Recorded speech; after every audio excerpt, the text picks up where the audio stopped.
Thinking about moving to Japan? Here's everything you need to know.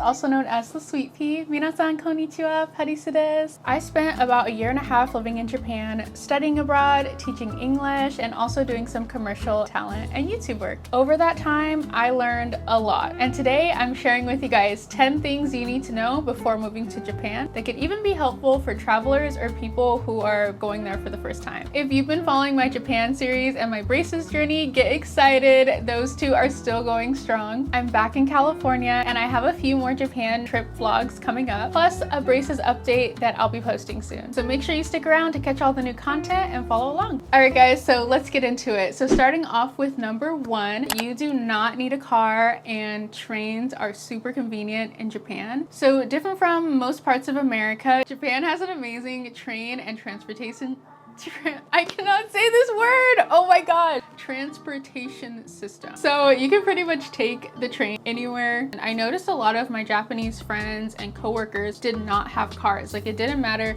if they were 20 or 30 or 40, a lot of them just found no reason to ever get a car. The trains in Japan are really safe. They're almost always on time. If you're in Tokyo or Osaka or pretty much on the mainland, most areas that are bigger cities are going to have trains and you will not need a car. However, if you are in like a small town or like Okinawa, there may be a little bit less access to trains, and also taxis are not very common at all and they can actually be really expensive. Same with Ubers. I would recommend if you need to take a Japanese taxi, Uber is usually gonna be the most expensive. I would definitely recommend getting your international driver's license here first at like AAA, or I think Hertz does it, just so that you can drive in Japan if that's something you want to do. Number two, housing is a bit smaller. So Japanese apartments are, I would just say in general, Japan is just a bit smaller than the US. Like the streets, the food sizes, the apartments, the bathrooms. And another thing that's different is that they have key money, which is a little bit similar to a deposit, but it's a lot more. In Japan, key money is a little bit different. Sometimes it can be like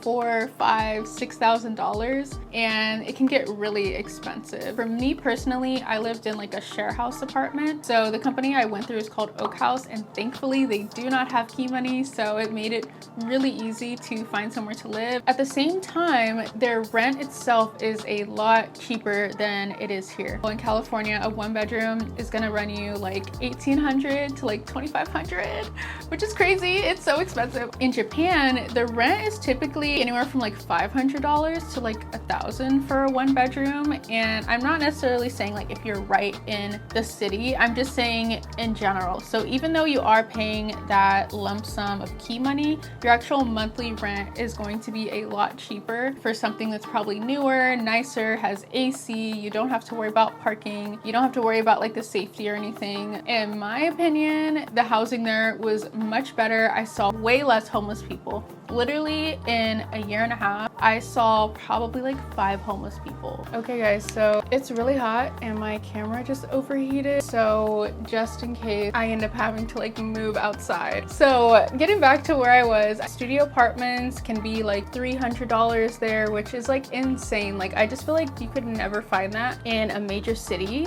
in the US. You can literally live in like Tokyo prefecture, and personally my rent was around like $650 or like $750, something like that. That was for a share house apartment, but the company I went with did have apartments for the exact same price. Number 3 is to learn Japanese. Learning Japanese is going to make your life so much easier in Japan, of course. And I feel like one of the main things that enhanced my experience in Japan was having an understanding of the culture, but also speaking the language. I feel like it just makes it easier for you, and it makes it a lot easier for all of the people you're interacting with, because for the most part, people don't speak English. It's going to be in your best interest to at least learn some basic Japanese. Now that I'm back in the US, I definitely don't want to lose my Japanese, so I've been using Preply to keep up with my Japanese and to just kind of make sure that I'm still speaking it, that my listening skills are still good. Sometimes it's a little bit hard to keep up with my Japanese. Getting that exposure every week or whenever I feel like I need a little boost is amazing. 本旅行のために基本的な日本語を学びたい人、アニメを字幕なしで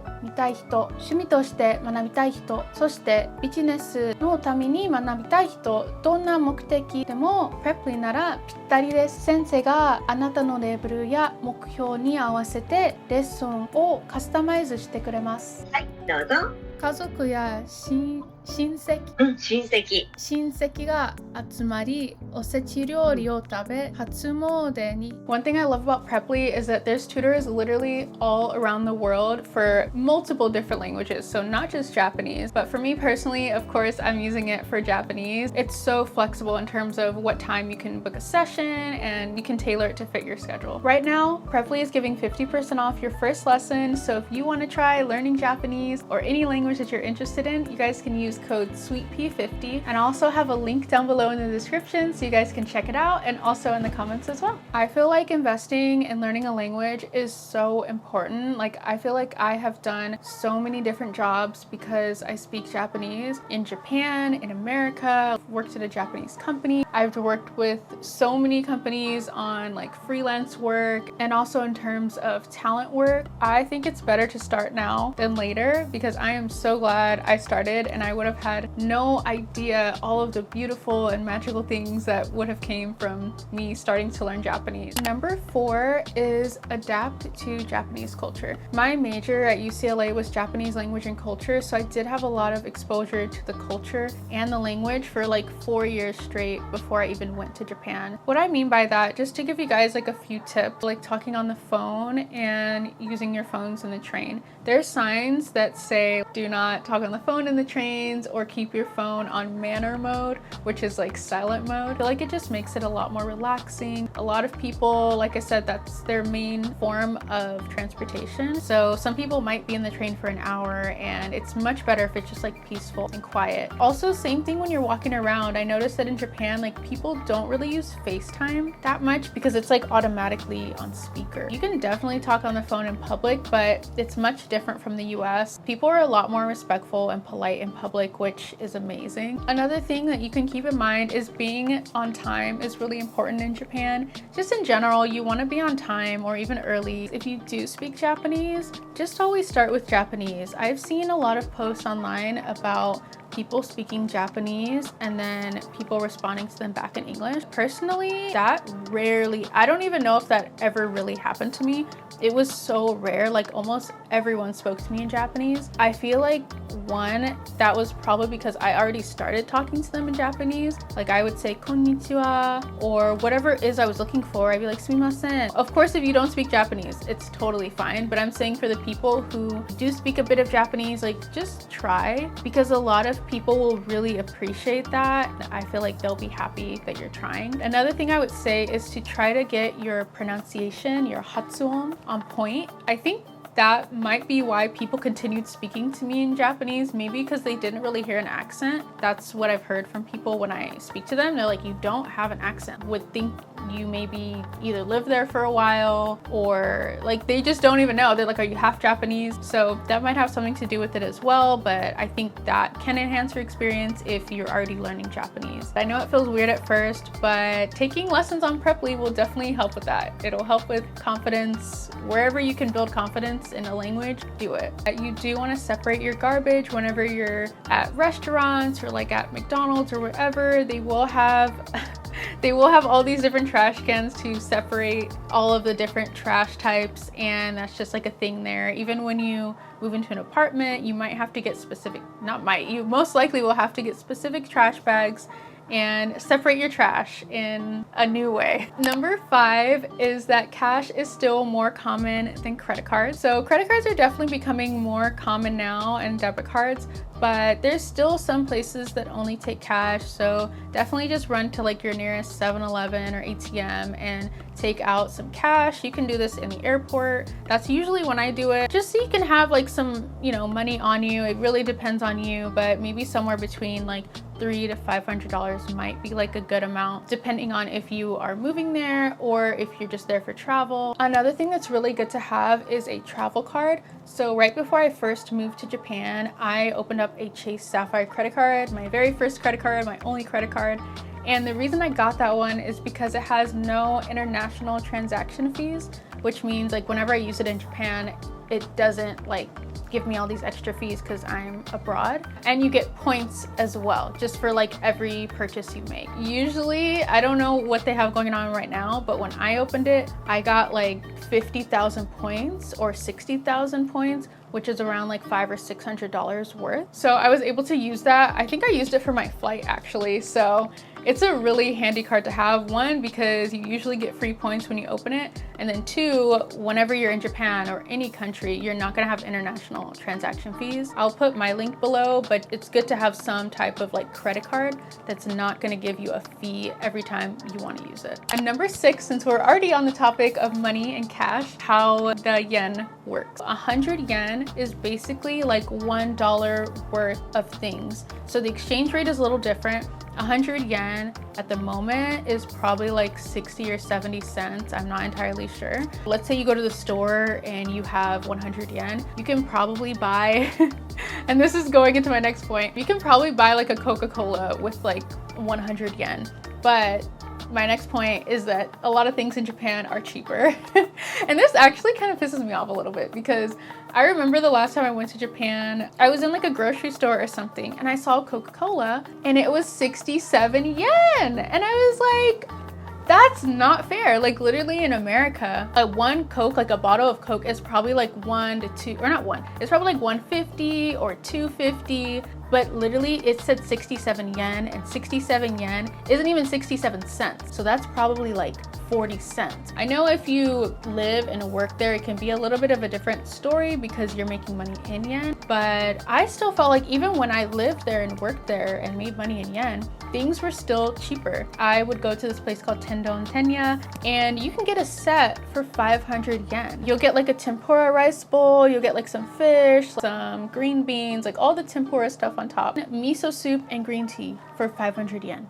And it's like here, even if you spend $5, you are not getting a lot of food. Like you can get maybe like a large fry and a ranch, and that's it. But one thing that can be a little expensive is the fruit. They do have like affordable fruit too, but I just noticed in the grocery store that fruit was just a bit more expensive. They did have like some really fancy fruits. Like one time I saw grapes for like 5,000 yen. Number 7 is health insurance. It's pretty much the norm for everyone to get national health insurance. When I first moved there, I was a student and then I became a worker, so I had a working visa. And when I was a student, my health insurance was like $10 a month, like 1,000 yen at the time. When I became a worker, it's like 2,000 yen a month, so like $20, which is a lot cheaper than America. And from what I've heard, after you become a worker, like I think after the first year you're a student, it does go up a bit, maybe to like $80 or like $100. I always noticed whenever I like caught a cold and needed a prescription or something, the copays were really cheap. Like I'd spend like $4 on a bunch of medications at once. A few more things that happened in Japan. I had to get my wisdom tooth, I think this one, taken out. It was like cutting the inside of my mouth. It was like, we need to take it out right now. And I was like, how much is it gonna be? And they were like, oh, maybe like $40. And I was like, that's it? So they did take it out. It indeed was like $40, and I was so surprised. I was just like, oh my gosh. In America, like getting your wisdom teeth taken out, I feel like it's just so much more expensive. It was such a smooth process there. Like I feel like their health system is so much better. I really appreciated their health insurance there, and I would say in terms of English, just use Google Translate if you have to. Like I didn't really know a lot of medical words, and I still don't. We just use Google Translate, and a lot of the doctors did know a good amount of English. I feel like a lot of them have like studied around the world, so a lot of them had like basic English. Number 8 is that there is no trash cans and don't walk and eat. Pretty much there is not any trash cans usually outside in Japan, so people just keep their trash with them in their purse. Like definitely do not litter or throw it on the ground. You can find trash cans inside of 7-Eleven or McDonald's. The don't walking and eating thing, some people do this. I mean, You can if you really have to, but I just kind of learned like while I was there, it's just not really a thing to like be walking and eating. I would assume because like there's just so many people walking that if you're like spilling stuff, it's just inconvenient. And I feel like you guys probably know this already, but the convenience stores in Japan are amazing and you should definitely check them out. I love 7-Eleven. My favorite is Family Mart for sure. They got the Family Chiki. And number 9 is that there's more American food than you would think there is. So for anyone who's like a little worried or they're not really sure about Japanese food, don't even worry because there's literally, like I said, McDonald's, Burger King, Wendy's, there's Coco's, there's Baskin Robbins, Krispy Kreme, Fridays, Carl's Jr., Taco Bell. There's so much American food. The only thing they don't have is like carne asada tacos and like macaroni and cheese. Or actually maybe they do. I heard there's like this soul food place, I think in like Azabujuban or like Roppongi. I definitely recommend eating Japanese food. It is so good, so much healthier, amazing flavors. I love Japanese food. Number 10 is that making Japanese friends can be a little bit hard. I recommend trying to learn Japanese as much as possible because that's going to make it a lot easier. For me, I was in school, I was working with Tokyo Creative, just doing a lot of like YouTube talent stuff. So a lot of the people I made friends with were foreigners, which was still amazing because I got to meet people from countries I had never met people from. The UK, Canada, Singapore. I still thought it was super cool, but in terms of Japanese friends, I lived in a share house. So I lived with a bunch of Japanese people. Thankfully, I was able to hang out with them a lot and I saw them every day. I would just keep that in mind. I feel like the culture is just a little bit different. It can just be a little hard to like make genuine friendships. I think that Western people, you know, like Americans, Canadians, people from the UK, we can be a lot more open to start, whereas I feel like Japanese people can sometimes be a little bit more reserved. Just keep that in mind, but the more you learn Japanese, I think it will be a bit easier for you to make Japanese friends. But one more thing, get involved as soon as possible. Like if you're moving to Japan, foreigner groups, foreign exchange, like Japanese English exchange group, going to parties or whatever it is, get involved in Japan because I have heard some people saying they like felt lonely living in Japan. I feel like for me, I didn't really feel that because I immediately got involved with my school, with Tokyo Creative. Also, some of my UCLA friends had moved to Japan around the same time. So I had all these different friend groups and it just made it feel so homey and like so much fun. Don't wait to go to that party or go to that language exchange group. Get out there because there is so much in Tokyo specifically and Osaka. If you're moving to somewhere remote, just get involved in your area. Like just go on Meetup, ask people you know, like, do you know any like groups or any parties? So those are all my things you need to know about Japan. Of course, there are more things that you might need to know. These are just some of the things that I came up with. So I hope you guys have been enjoying my Japan series so far. Now that I'm back in California, let me know if you guys want to see like daily life vlogs or like hear more about like the work I'm doing, or if you guys want more Japan tips, let me know down below. Thank you guys so much for watching. Thank you so much to Preply for sponsoring this video. Don't forget to check out Preply and use code SWEETPEA50 if you guys want to get 50% off your first trial lesson. And I will see you guys in my next video. 動画を見てくれてありがとうございました。バイバイ。